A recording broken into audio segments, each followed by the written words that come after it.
Halo, selamat datang di channel Ruang Taktik. Di video kali ini, kita akan analisis big match IPL antara Manchester City menghadapi Arsenal.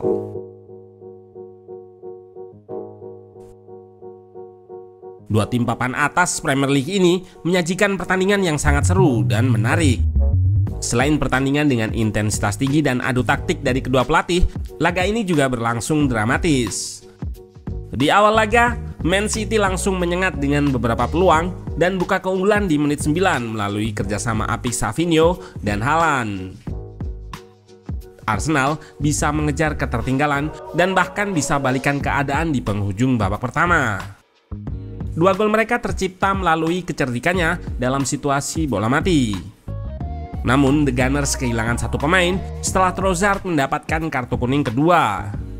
Hal ini menjadikan Arteta merubah game plan-nya dan bermain full bertahan pada babak kedua untuk mempertahankan keunggulan. Setelah mengerahkan segala cara untuk membongkar parkir bis Arsenal, Man City akhirnya bisa samakan kedudukan di menit akhir. Adalah John Stones yang jadi pahlawan dengan menyambar bola rebound di depan gawang David Raya. Nah, penasaran bagaimana jalannya laga dari segi taktikal? Let's go, kita bahas sama-sama. Pep menggunakan formasi yang sedikit berbeda. Jika biasanya 3-2-4-1, kali ini dengan 4-1-4-1. Di belakang, ia memainkan Akanji dan Ruben Dias pada pos center back, yang diapit Gvardiol dan Walker di pos fullback. Di tengah, Rodri jadi single pivot. Di depan, Haaland sebagai ujung tombak ditopang oleh dua gelandang serang di belakangnya, yakni Gundogan dan Bernardo Silva. Pada pos winger, Pep memainkan Savinho dan Doku yang punya eksplosivitas dan keunggulan dalam situasi 1 versus 1. Sementara itu, Arsenal di atas kertas tetap menggunakan formasi 4-3-3, namun lebih sering terlihat 4-4-2 karena mereka lebih banyak berada dalam situasi out of possession atau tanpa bola.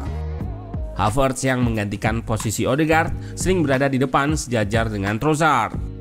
Pada barisan pertahanan, Gabriel dan Saliba tetap jadi center back utama. Perubahan dilakukan di pos fullback.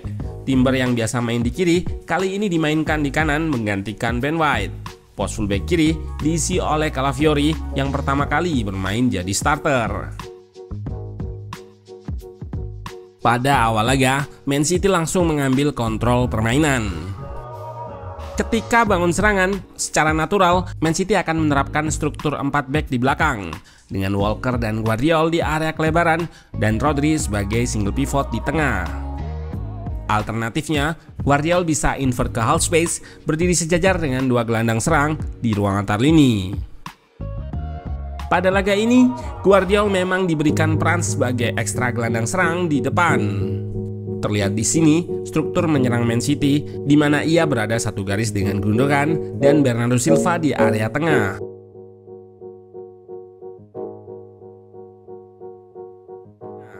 Sedangkan dua winger, Doku dan Savinho, isi area kelebaran.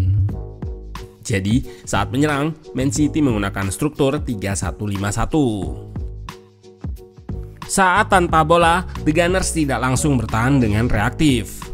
Mereka beberapa kali menerapkan high press ketika Man City bangun serangan. Di menit-menit awal, pertahanan The Gunners beberapa kali terekspos oleh Man City. Pada momen ini, mereka melakukan direct switch ke Bernardo di kanan. Pada koridor half space, Savinho menarik Martinelli dan terbuka jalur umpan kepada Gundo di tengah. Peluang cukup terbuka, namun tembakan volley dari Gundogan tidak menemui sasaran. Gak lama berselang, Man City kembali berhasil ekspos pertahanan Arsenal. Kali ini berujung dengan gol. Kembali, Man City melakukan serangan melalui area kelebaran di sisi kanan. Menerima umpan progresi dari Walker, Savinho berhasil melewati Calafiori dengan satu sentuhan. Bersamaan dengan itu, Bernardo yang bergerak di koridor half space menarik dua pemain, Partey dan Gabriel, sehingga terbuka ruang bagi Haaland di antara dua center back The Gunners. Savinho melepaskan trupas yang diselesaikan dengan klinis oleh Haaland. Setelah kebobolan, The Gunners memperbaiki pertahanannya. Kali ini mereka bertahan lebih kompak dengan struktur 4-4-2. Dengan pertahanan yang lebih rapat atau kompak ini, The Gunners bisa meredam serangan dan memutus momentum Man City yang sebelumnya berhasil menciptakan beberapa peluang. Pada menit 20, Man City harus kehilangan Rodri yang jadi mesin utama permainan mereka. Ia ditarik keluar setelah mengalami cedera di lutut kanannya dan posisinya digantikan oleh Kovacic. Tanpa mendiskreditkan Kovacic, kehilangan Rodri sedikit mengurangi kualitas possession Man City dan menjadi salah satu titik balik berubahnya momentum ke Arsenal. Hal positif di laga ini, mereka bisa memanfaatkan setiap momen serangan yang didapatkan. Seperti pada proses gol pertama contohnya, berawal dari situasi bola mati yang sebenarnya jauh dari area pertahanan Man City. Anak asuh Arteta ini bisa memanfaatkannya dengan cerdik. Melihat Walker yang out of possession, Partey mengambil long ball diagonal kepada Martinelli di area kelebaran. Di dalam kotak penalti, Martinelli memperlambat gerakannya dan berhasil menarik dua pemain Man City. Ini membuat terbuka ruang di depan kotak penalti. Ia pun memberikan umpan kepada Calafiori yang muncul dari belakang, dan fullback berkebangsaan Italia tersebut langsung melepaskan first time dengan kaki kirinya. Tembakan yang sangat ciamik dari Calafiori. Alih-alih menembak dengan power, ia memilih melakukan flashing ke area tiang jauh. Bola melengkung keluar, gagal dijangkau Ederson. Gol ini sempat menuai protes dari pemain City dan sang pelatih Pep Guardiola karena mereka menganggap Walker out of possession karena sebelumnya dipanggil oleh wasit untuk mendekat. Di laga ini, Arsenal kembali menunjukkan keahliannya dalam mengeksekusi situasi set piece. Mereka mendapatkan 2 kali kesempatan corner kick yang dua-duanya dieksekusi dengan sangat baik. Eksekusinya dengan menumpuk banyak pemain di area tiang jauh. Lalu beberapa pemain akan berlari ke tengah untuk melakukan blocking. Crossing diarahkan ke tengah yang akan disambut oleh Gabriel Magalhaes yang bergerak dari titik penalti. Di momen pertama ini terlihat cukup mengherankan ketika Doku yang harus menjaga Gabriel. Pada kesempatan kedua, Arsenal masih dengan set play corner yang sama. Kali ini Walker yang menjaga Gabriel. Namun tetap saja, bek asal Brasil itu bisa lepas. Selain karena keunggulan postur, Gabriel yang menghadap ke gawang punya keunggulan momentum dibandingkan Walker. Selain Gabriel, terlihat ada andil dari keberhasilan Martinelli melakukan blocking kepada kiper.